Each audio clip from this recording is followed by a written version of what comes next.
Welcome to the Wednesday before Easter, or Holy Wednesday.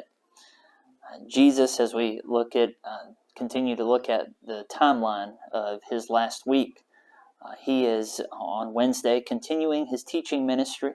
He's continuing to teach in the temple. He's continuing to teach people up until the very end. And all this despite the fact that plans for his betrayal are being set in motion. And so if you look in Luke chapter 21, verse 37 through Luke 22, verse 6, you see Jesus again continuing teaching, and you see Judas beginning to set in motion the plans to betray Jesus. And so up until the very end, Jesus is fulfilling his mission. Jesus came with a specific purpose, and up until the very end, he is fulfilling that purpose. And so Jesus, again, up until the very end, is still teaching, still speaking to the people, and Jesus still speaks to us today.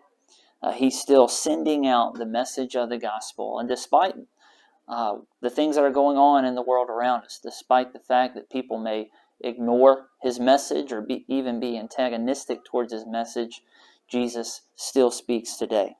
And so the question for us as we continue to approach Easter is, where are you right now?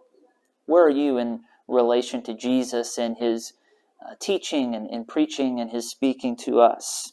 Are you the skeptical or indifferent onlooker? You're questioning the things that Jesus says, or simply that you're just indifferent. You feel like, well, it doesn't really have much of a bearing on your life.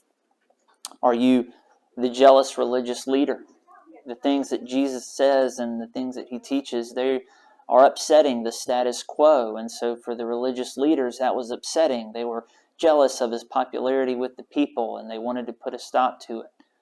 Do you struggle with how some of the things that Jesus says can upset the status quo in your life? Or are you the devoted follower of Jesus, hanging on every word of his, hanging on every word that he shares with you?